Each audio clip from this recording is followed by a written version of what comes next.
नमस्कार विद्यार्थी मित्रांनो, आता इयत्ता 7वीमध्ये विज्ञान या विषयामध्ये आपण दुसरं प्रकरण सुरू करत आहोत. प्रकरणाचं नाव आहे वनस्पती, रचना व कार्य.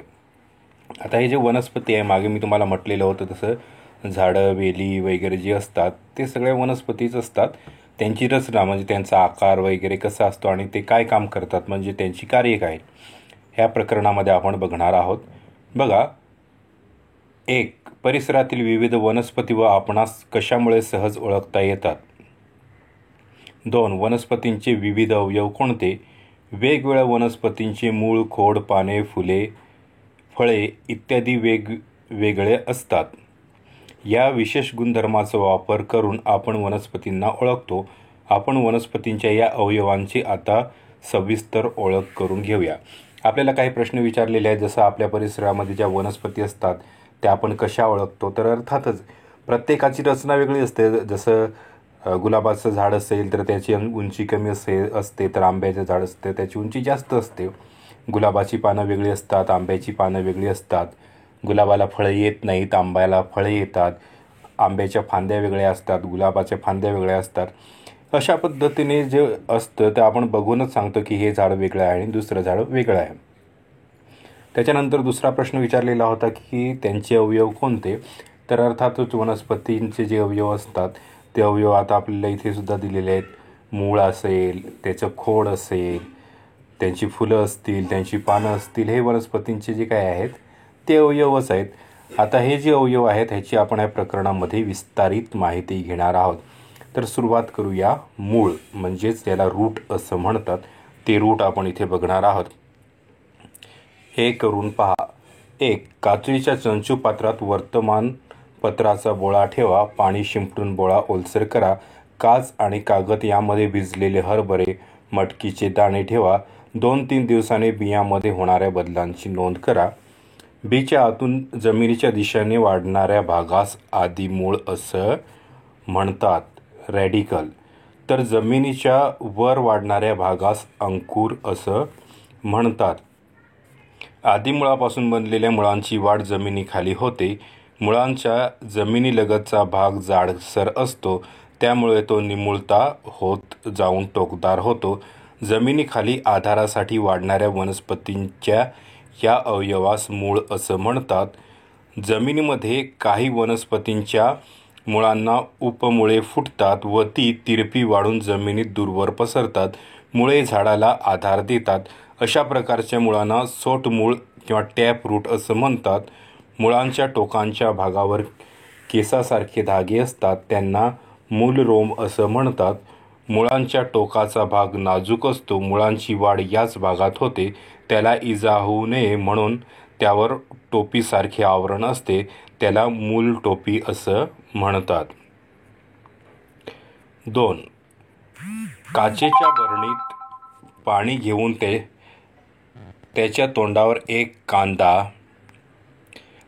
त्याची मुळे दुसऱ्या पाण्याच्या दिशेने राहतील असा ठेवा. 8 दिवस वाढणाऱ्या मुळांचे निरीक्षण करा. खोडापासून फुटणाऱ्या तंतूसारख्या मुळांना तंतुमय मुळे म्हणतात. मुळांचे सोटमूळ व तंतुमय मूळ असे 2 प्रकार असून द्विदल वनस्पतीमध्ये सोटमूळ असते, तर एकदल वनस्पतीमध्ये तंतुमय मुळे असतात. तर हे थोडक्यात आपल्याला मुळांच्या बद्दल माहिती दिलेली आहे. ते आता आपण विस्तृतपणे अभ्यास करूया त्याचा. तर तुम्हाला जो काही प्रयोग दिलेला होता त्या पहिल्या प्रयोगामध्ये तुम्हाला काय म्हटलेलं होतं.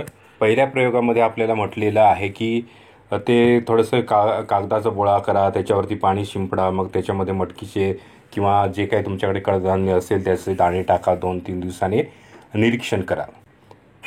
आता इथे बघा, मी कुंडीमध्ये अशा पद्धतीने जे काही मूग वगैरे असतील, मुगाचे दाणे टाकलेले आहेत आणि त्या मुगांचे जे काही दाणे टाकलेले आहेत त्यांचं जे निरीक्षण आहे ते तुम्ही निरीक्षण करायचं आहे. बघा हे दाणे कसे दिसतात. बघा इथे मी इथे मुगाचे काही दाणे जे आहेत ते दाणे मी इथे जमिनीमध्ये टाकलेले आहेत आणि मग तिथे काही ठिकाणी अंकुर तयार झालेले आहेत. ते अंकुर तुम्हाला बघायला मिळतात. त्याच्यानंतर आदिमूळसुद्धा तुम्हाला बघायला मिळतं, जिथे आदिमूळ तयार झालेलं आहे त्या ठिकाणी. ह्या सगळ्या गोष्टी तुम्हाला बघायला मिळतात. अर्थातच त्या अंकुर पुढे वाढत जाऊन मोठं झाड तयार होतं आणि ते आदिमूळ आहेत ती जमिनीच्या आतमध्ये जाऊन मुळं तयार होतात. तर अशा पद्धतीने ती जी काही झाड आहे किंवा वनस्पती आहे त्यांची रचना आपल्याला इथे बघायला मिळते. तर ह्या पद्धतीने होतं. दुसरा जो प्रयोग दिलेला आहे ते दुसऱ्या प्रयोगामध्ये आपल्याला म्हटलेलं होतं की कांद्याचं निरीक्षण करा. तर बघा आता कांद्याचं सुद्धा आपण निरीक्षण करूया. बघा तर तुम्हाला चित्रामध्ये सुद्धा कांदा आणि त्याची तयार झालेली तंतुमय मुळं दिसतात आणि मी सोबत जो फोटो काढलेला आहे त्याच्यामध्ये सुद्धा तुम्हाला अशा पद्धतीने तंतुमय मुळे दिसतात. तर बघा आपण कांद्याचं सुद्धा निरीक्षण इथे केलेलं आहे.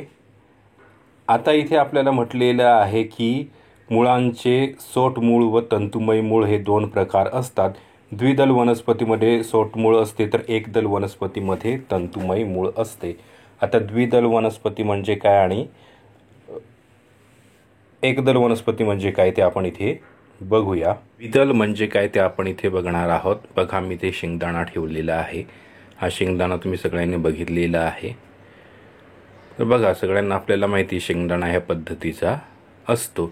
आता बघा हा जो शेंगदाणा आहे तो मी घेऊन थोडासा त्याच्यावरती दाब देतो. थोडासा दाब दिल्यानंतर आता काय केलेलं आहे त्याचे हे दोन भाग झालेले आहेत. अशा पद्धतीच्या वनस्पती असतात की त्यांचे दोन भाग, ज्यांचे ज्या काही बिया असतात त्यांचे दोन भाग होतात. सहज त्या बियांचे दोन भाग होतात. अशा पद्धतीच्या वनस्पती असतात त्यांना द्विदल वनस्पती असं म्हणतात आणि ज्यांचे भाग होत नाहीत त्यांना एकदल वनस्पती असे म्हणतात.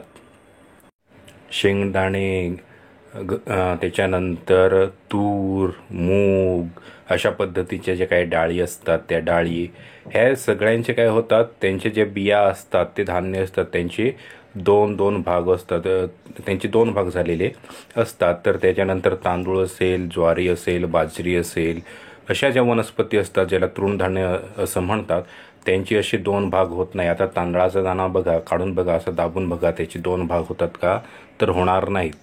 ज्वारीचं तसंच आहे, बाजरीचं तसंच आहे, त्यांचे दोन भाग होत नाहीत.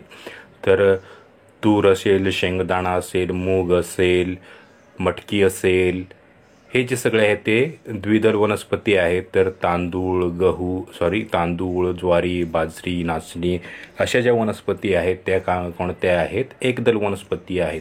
तर हे एकदल आणि द्विदल वनस्पती असतात.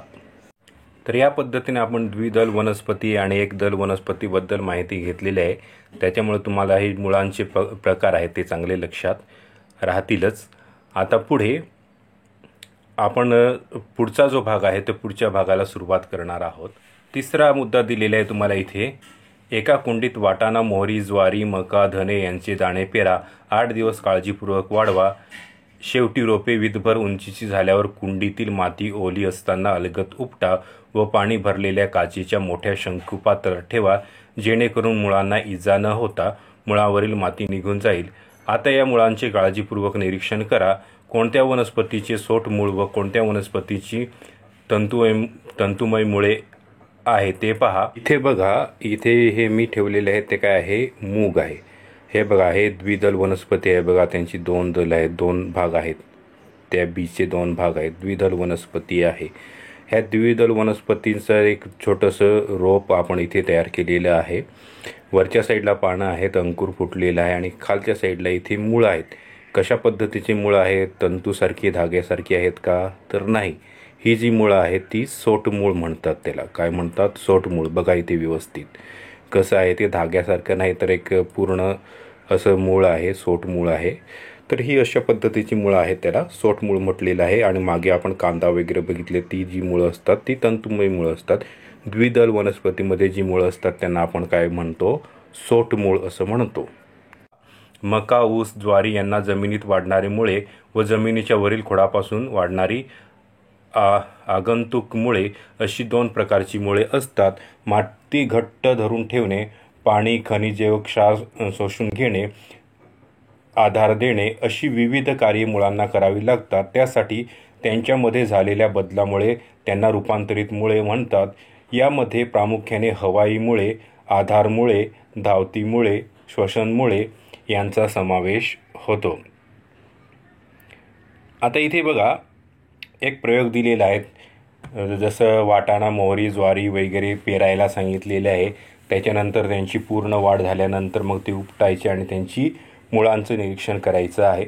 आता मागेच तुम्हाला मी दाखवलं त्या पद्धतीने जी द्विदल वनस्पती असतात त्यांना साधारणतः सोट मुळे असतात, तर एकदल वनस्पती असतात जसं मोहरी, ज्वारी वगैरे, मका वगैरे, ह्या ज्या वनस्पती असतात एकदल, ह्यांची जी मुळं असतात ती तंतुमय पद्धतीची असतात.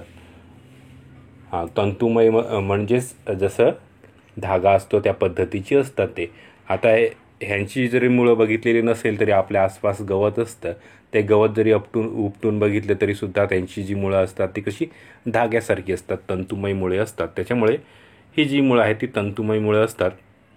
त्याच्याशिवाय आपल्याला असं म्हटलेलं आहे की मका, ज्वारी, बाजरी ह्यांच्या मध्ये जमिनीमध्ये वाढणारी मुळंसुद्धा असतात आणि त्यांच्यावरती खोडावर वाढणारी सुद्धा मुळं असतात. आता इतर गोष्टींचं तुम्ही निरीक्षण केलेलं नसेल, पण आपल्याकडे ऊस वगैरे आपण घेतो, ऊस खातो, तेव्हा बघा त्यांच्यामध्ये जी पेरं असतात त्या पेरांच्या ठिकाणीसुद्धा तंतुमय मुळेसारखी मुळं तयार झालेली असतात.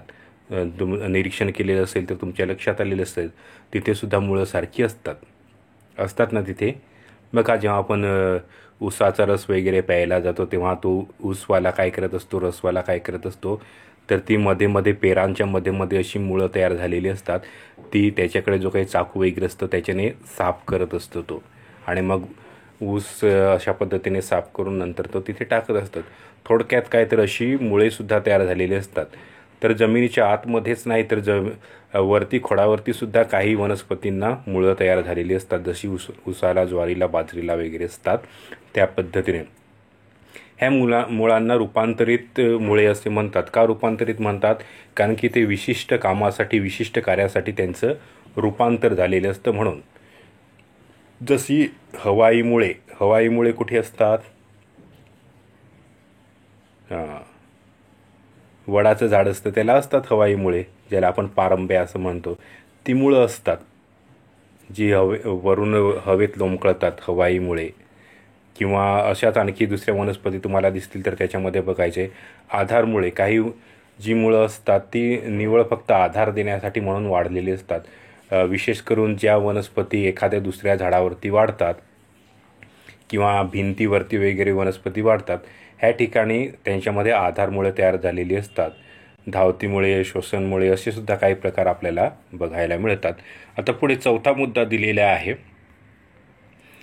काचेच्या एका लहान बरणीत पाणी भरून घ्या, त्यात एक रोपटे ठेवा, रोपट्याची मुळे पाण्यात बुडतील अशी ठेवा, पाण्याच्या पातळीची खूण करा, आता त्यावर 5 मिली तेल टाका, दुसऱ्या दिवशी पाण्याच्या पातळीची नोंद करा, असे का झाले याची वर्गात चर्चा करा. काय म्हटलेलं आपल्याला आहे की पाण्यात बुडतील अशी रोपटं ठेवायची आहेत, पाण्याच्या पातळीचं निरीक्षण करायचं आहे. त्याच्यानंतर पाण्याच्या पातळीची जी काही पाणी आहे त्याच्यावरती खूण करायची आहे.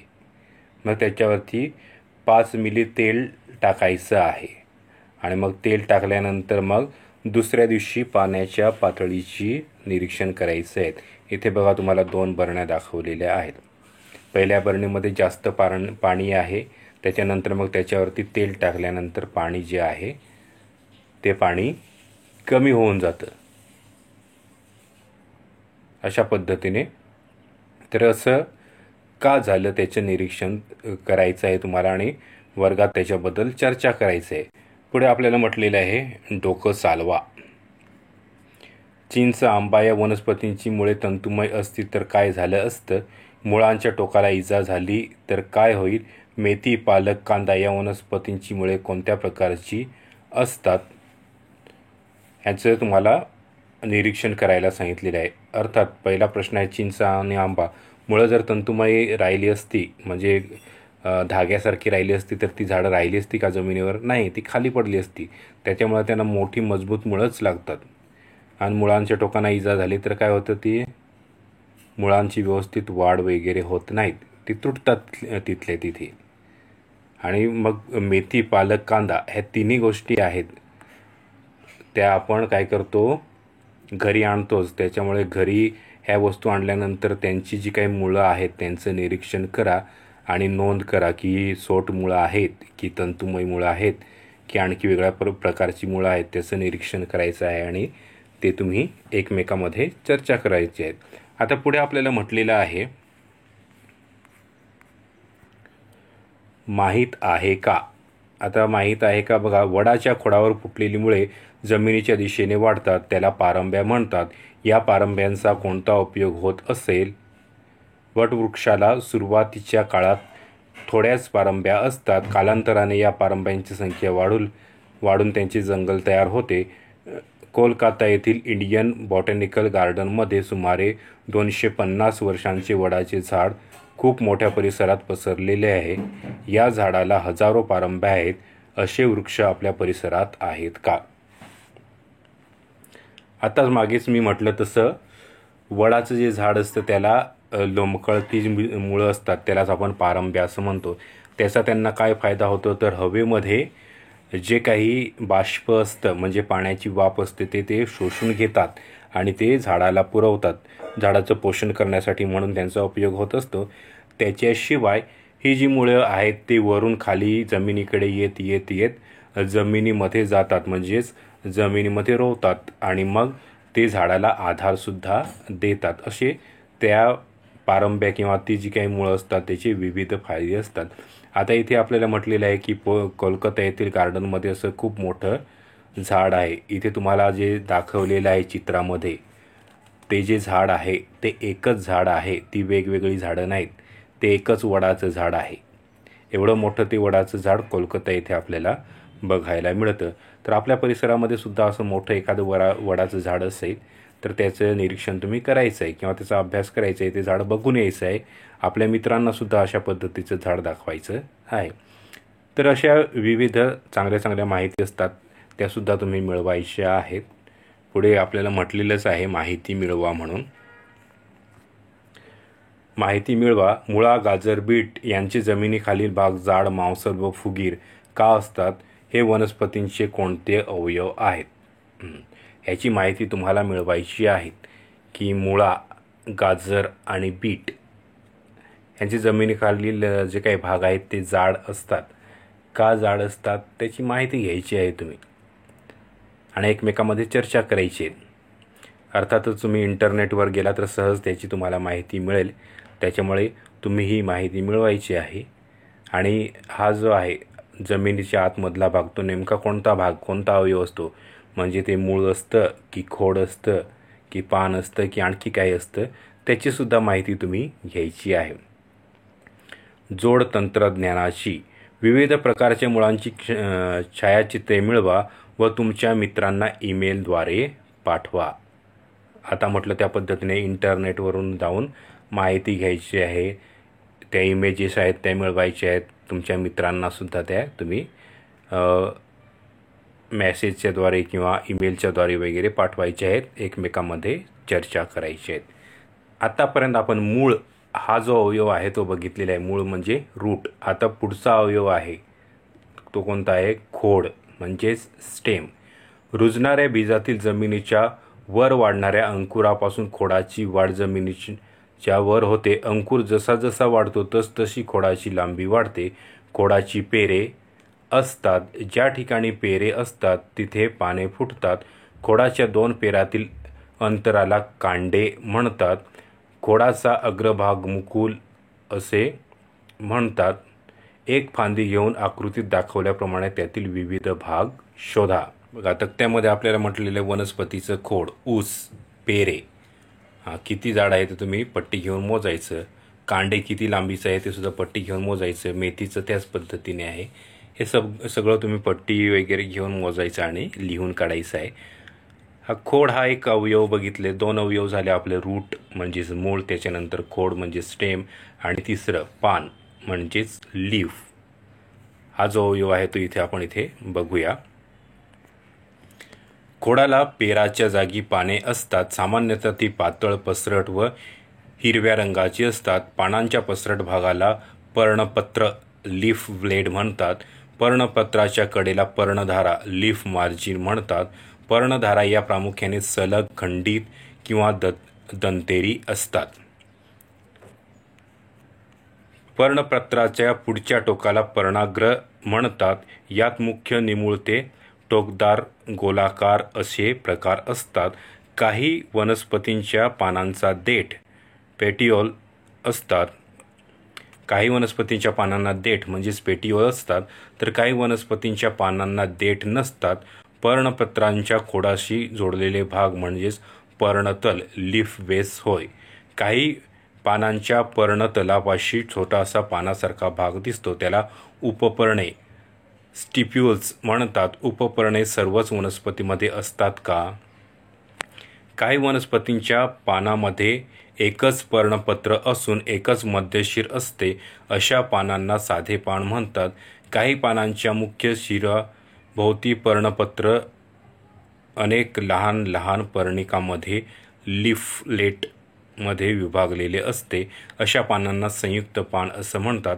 साधे पान व संयुक्त पान हे पानांचे मुख्य प्रकार आहेत. तर या पद्धतीने पानांचं आपण इथे माहिती घेतलेली आहे. पान म्हणजे काय असतं ते आपल्याला सगळ्यांना माहितीच आहे. हा पानाचा जो पसरट भाग असतो त्याला पर्णपत्र असं म्हणतात. इथे तुम्हाला आकृतीमध्ये दाखवलेले आहेत. पर्णाग्र कोणतं आहे, पर्णधारा कोणती आहे, शिर कोणतं आहे, मध्यशिर कोणतं आहे, देठ कोणतं आहे, उपपर्ण कोणतं आहे, पर्णतल कोणतं आहे, ह्या सगळ्या गोष्टी दाखवलेल्या आहेत. आणि आणखी पान जे आहे ते पानाचे जे काही कडा आहेत म्हणजे बाहेरचा भाग जो आहे, बाउंड्री आपण त्याला म्हणूया, ह्या ज्या कडा किंवा बाउंड्री आहेत, जसं हे पहिलं पान दाखवलेलं आहे ते सलग आहेत म्हणजे मध्ये मध्ये तुटक नाहीत, तर एकदा सुरू झाल्यानंतर आहे. तर दुसरं पान आहे त्याला दंतेरी म्हणजेच टोकदार जसं आपले दात असतात त्या पद्धतीने ते दंतेरी आहे. तिसरं पान आहे तिथे खंडित म्हणजे मध्ये दरीसारखी निर्माण होते, उंचवटा दरी ह्या पद्धतीने त्यांची ती तयार होत असतात. अशा पद्धतीने जे आहे पर्णधारा आहेत किंवा शेवटची बाउंड्री आहे ते तुम्हाला इथे बघायला मिळते. तर हे पानं आहेत, तर पानाची रचना अशा पद्धतीने असतं. तर तुम्ही आकृती किंवा एखादं पान घेऊन त्याच्यामधलं पर्णपत्र कोणतं आहे, पर्णधारा कोणती आहे, पर्णाग्र कोणतं आहे, देठ कोणतं आहे, पर्णतल कोणतं आहे, उपपर्णे कोणतं आहे, हे सगळं बघायचं आहे आणि त्यांचं निरीक्षण करायचं आहे. अर्थातच ह्या तासाला आपण हे 3 अवयव बघितलेले आहेत. कोणकोणते आहेत? मुळे, त्याच्यानंतर खोड आणि त्याच्यानंतर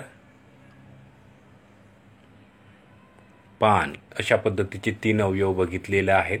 तर त्याच्यासाठी आता आपण इथेच थांबूया. पुढच्या तासाला आपण पुढचा अभ्यास घेऊया. तोपर्यंत थांबू. धन्यवाद.